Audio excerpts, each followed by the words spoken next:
Hey everybody, welcome back to the SuperBake podcast. I'm your host, Baker. Let's talk about stuff.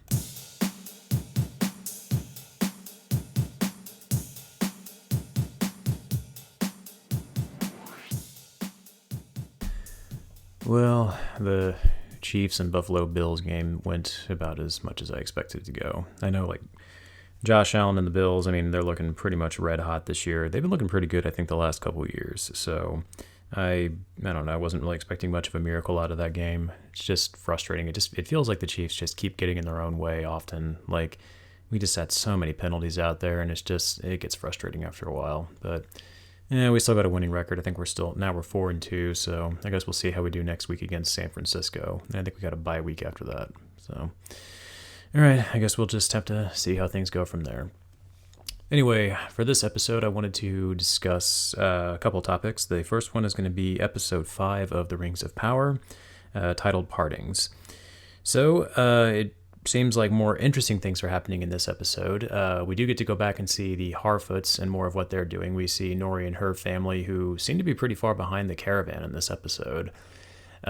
We also get to see the stranger, who appears to be picking up more of their language. He speaks more words in this one. It almost seems to carry on a conversation with Nori at one point near the beginning of the episode, like when they're talking about eating food and snails and stuff like that. So that was kind of interesting. I'm kind of curious to see how much his vocabulary is going to improve by the end of the season. And we finally got a song in this episode too. That was something that was kind of surprising. I remember, I didn't even think about it until I finally got the song in this episode, but I remember in the original books, when I read them, there were tons of songs in there. It probably seemed like every other chapter there was a song that they would sing that just seemed to go on for at least a page or two. It's kind of one of those things that Tolkien was known for in his original works, and we finally got one in this with the Harfoots, and it's actually a pretty good song. It definitely gives a sense of wonder for the area that they're in, so that was a neat little addition that they included in there. I'm glad that they did that. Another thing that we got to see with them was we finally got to see the stranger actually showcase more of his abilities. We didn't really get to see a whole lot of that. There were kind of hints of it throughout, the season so far, but we actually get to see him use them in battle. It's a short fight, but we get to see a scene where a couple of, I think they call them wolves, but they look like wargs, but these wolf-like creatures attack the Harfoots, and then we actually see the stranger use sort of like a wizard shockwave to knock them away. So that was cool. I'm really curious to know who this character is, and if he actually is Gandalf, or something similar to what Gandalf is, his species. I'm guessing that we're going to find that out in the next episode, because this one we actually get to see what looks like there's these mysterious figures, these robed figures that appear to be hunting him, because we see them show up at the crater that Nori found him in. So they seem to be not too terribly far behind them, behind the Harfoots in the caravan. We also get to see that among the other Harfoots, the leader, I think it's his wife, basically she is trying to plot or figure out a way to leave Nori and her family behind.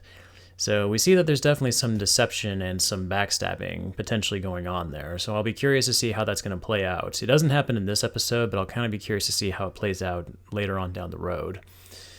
And then of course we get to see more of Elrond and his dealings with the other elves as he returns back from Khazad-dûm, I think is how you say the name of that place. Him and Durin are there. I like the scenes with those two. Elrond and Durin, I think, are probably their whole relationship in this season are definitely the highlight moments for me. They definitely have this. I definitely get the sense that these two are friends for sure.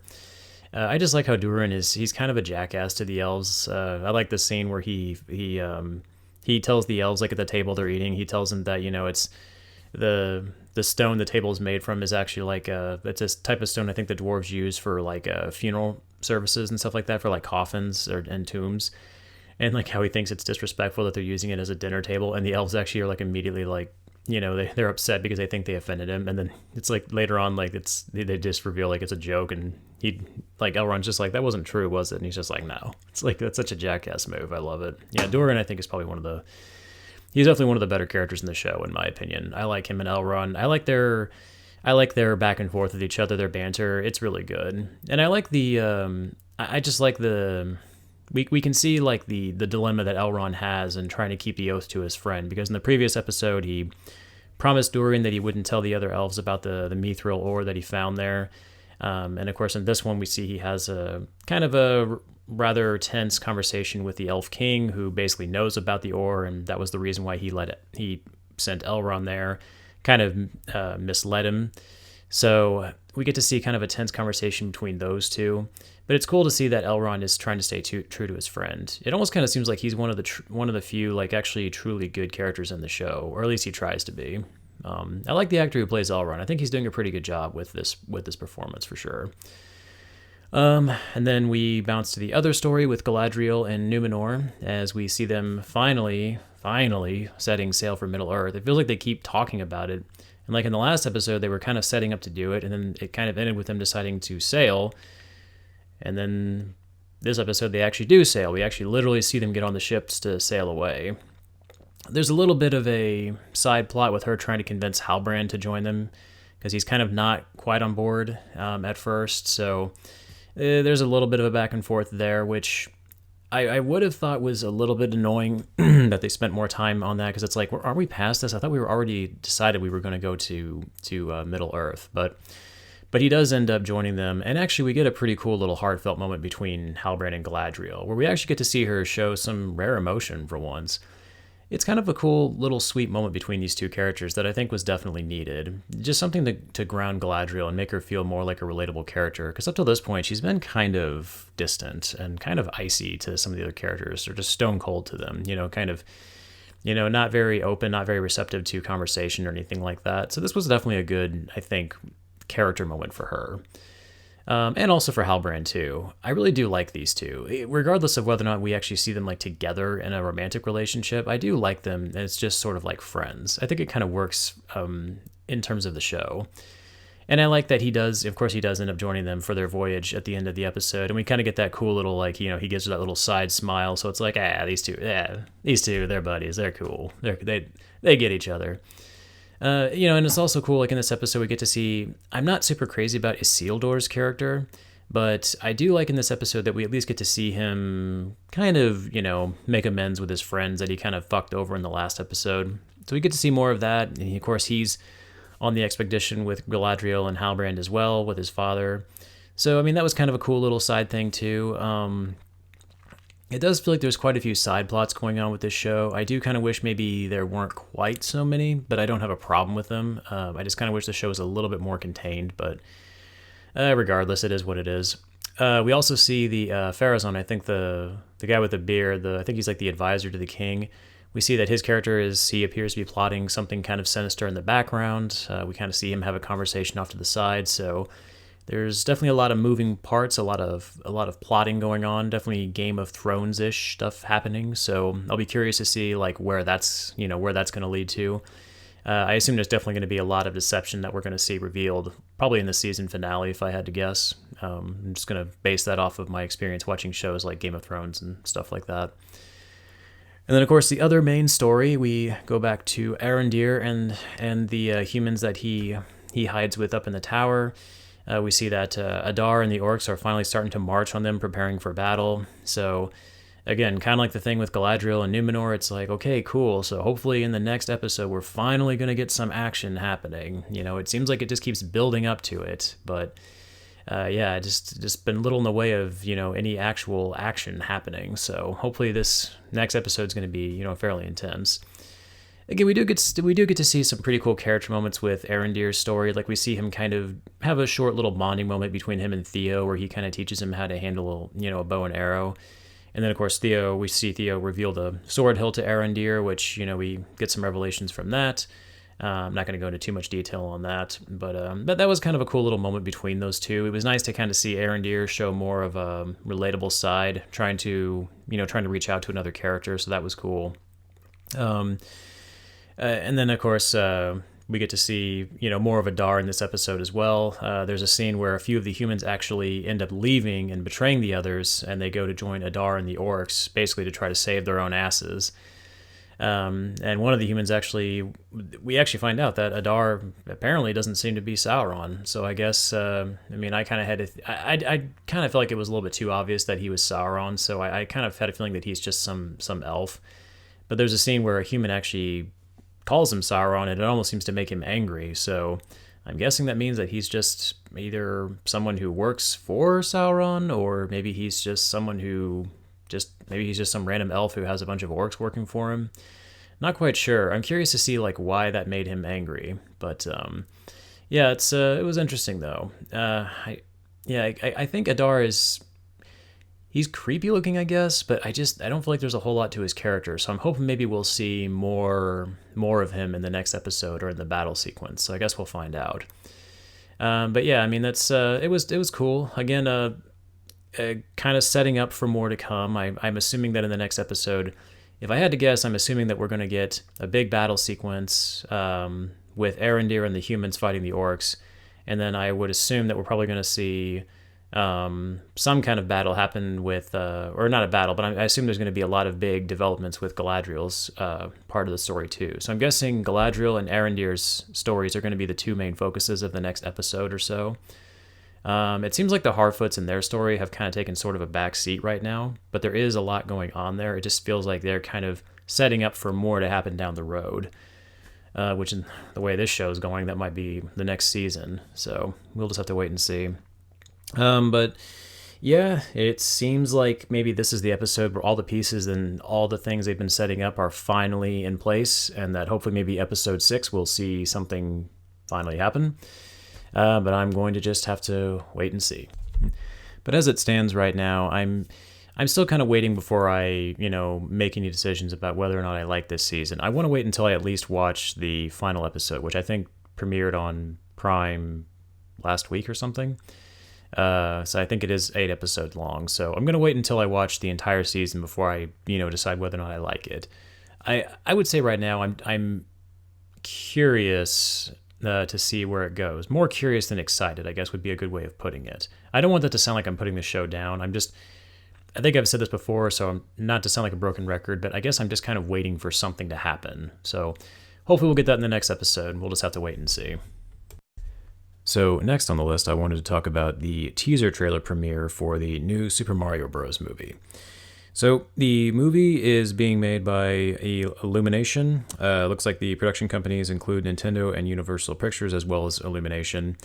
Looks like it releases in the United States on April 7th of 2023, so not too terribly far away.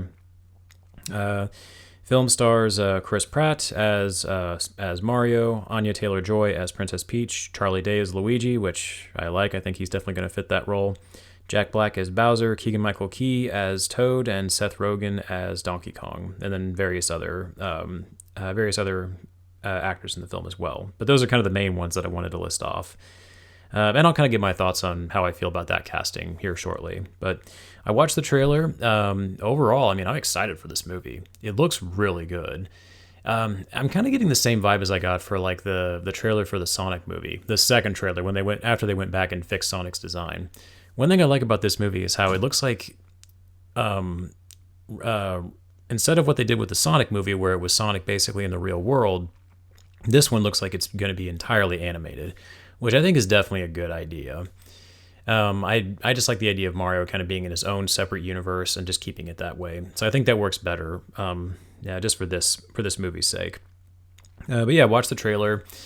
Number one, it looks really good. I think they definitely did a good job overall of capturing the look of the characters, the respective characters in this trailer. We only really get to see Mario, Toad, Luigi, and Bowser in the trailer. But yeah, the first few seconds of it, we get to see Bowser show up in his big giant badass floating fortress. He looks pretty much like typical Bowser, and we get to hear a little bit of Jack Black doing his voice for him. And I think Jack Black does a pretty good job in his role. I think he does a good job of giving that kind of how I would picture Bowser as sound, sort of like a big kind of bellowy voice. Again, we don't get to hear him say too much. I think he's only got like 2-3 lines in the trailer. So maybe once we get to see more footage of the movie, we'll get to kind of hear more of his voice and see how it sounds. But listening to it, I know it's Jack Black because I knew Jack Black was voicing Bowser before I even saw this trailer, so maybe I knew to listen for it. But I would say if I didn't know better, I probably would never have guessed it was him. But it is kind of funny that he voiced Poe on Kung Fu Panda, and now he's voicing the villain of the Super Mario movie. So I think if I remember correctly, I think Jack Black's he's a fairly big gamer. I think I've seen clips of him playing like, Red Dead Redemption 2 on Twitch and stuff like that. So that's kind of cool to see him in a movie like this. But yeah, I mean, I like him as Bowser. I think he gives a good sinister tone to the character. I guess I always kind of picture Bowser when he talks to have maybe a slightly deeper, more monstrous voice, but I think it works fine. And like the opening with Bowser, I think in the trailer is pretty good. I think they do a good job of setting him up to look pretty threatening. They almost give him kind of a Godzilla look with his fiery breath. Like he definitely seems very powerful in this, like more powerful than I would have imagined him being. But that's cool.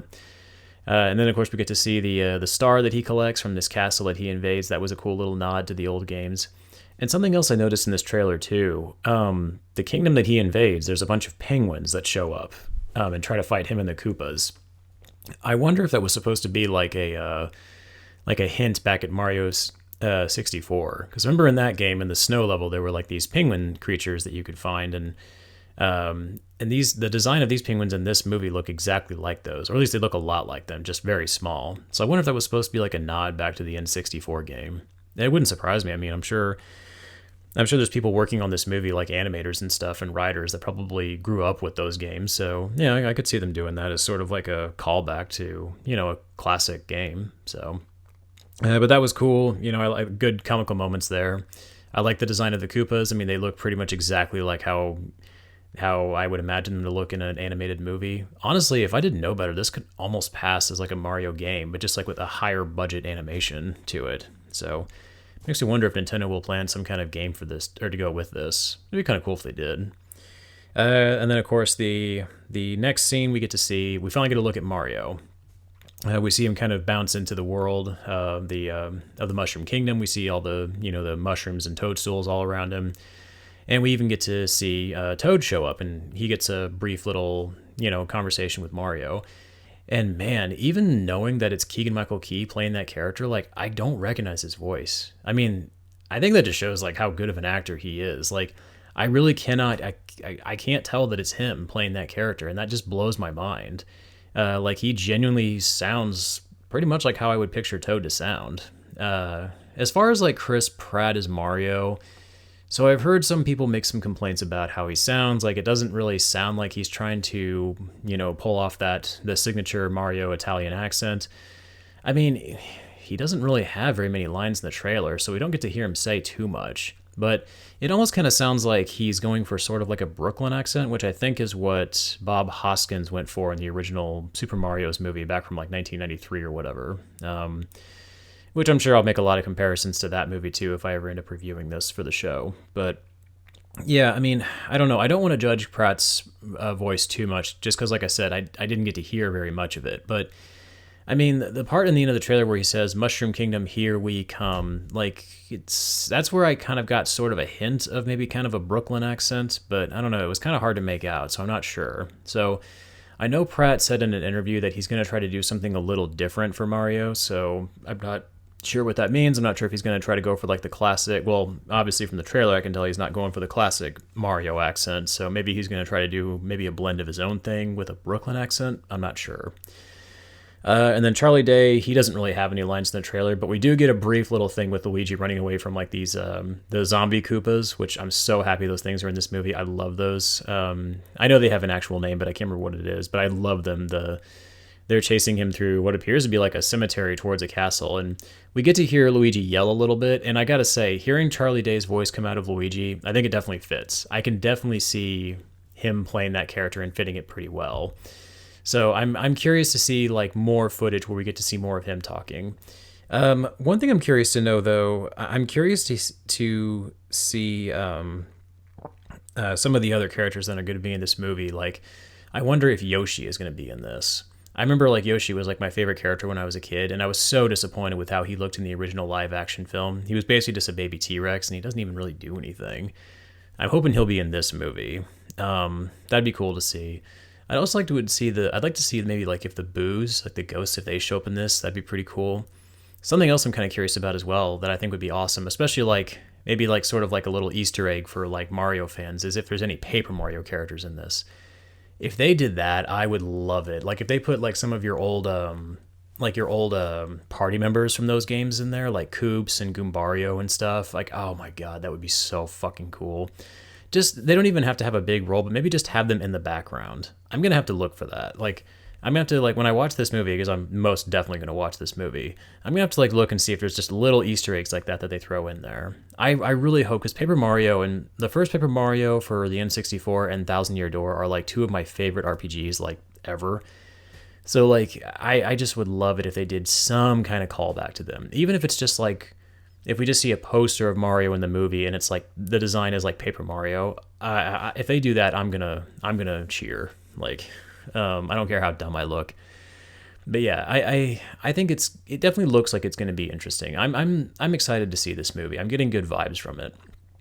The only thing I will say though, and this isn't really like a nitpick, it's just something I noticed. Like, Mario, like his design looks fine. The only thing about it that kind of throws me off a little bit is his eyes. His eyes, just something about them looks a little odd. It definitely looks like the rest of his body looks pretty much exactly like how you would picture Mario. But his eyes, I don't know if it's like I can't quite discern what it is about his eyes that's kind of throwing me off. And it's not like I don't like the way his eyes look, but just something about them just seems off to me. I don't know. They almost kind of seem like the same sort of character model eyes you would see like in a Pixar film or something like that.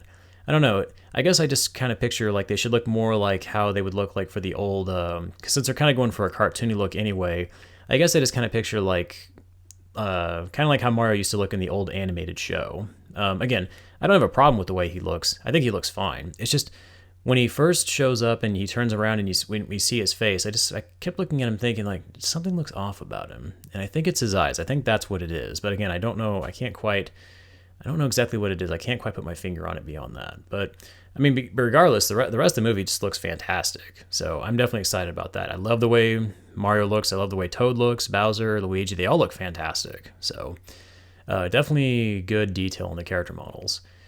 I am curious though, because I know that Seth Rogen is supposed to play Donkey Kong, and I'm really that I don't have a problem with Seth Rogen, but man, I cannot picture that voice coming out of Donkey Kong, especially with that fucking Seth Rogen laugh. Like, I'm just picturing like Donkey Kong just making like bong jokes to Mario and just doing that ridiculous Seth Rogen laugh, like talking to Mario as he's throwing barrels at him or something.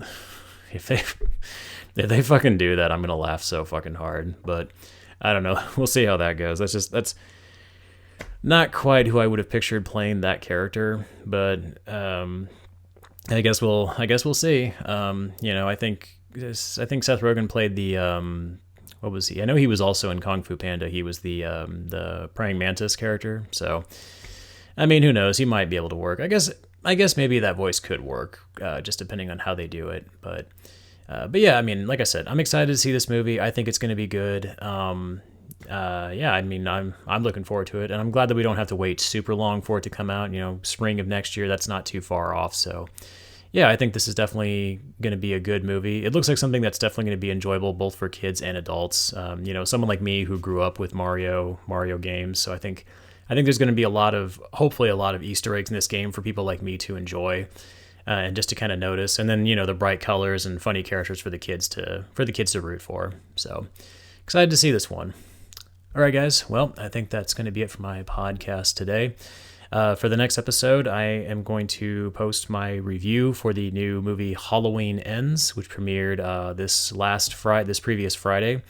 I finally got to watch that movie on Peacock, so look for me to include my thoughts and opinions on that film. And I'll catch you guys next time. Later.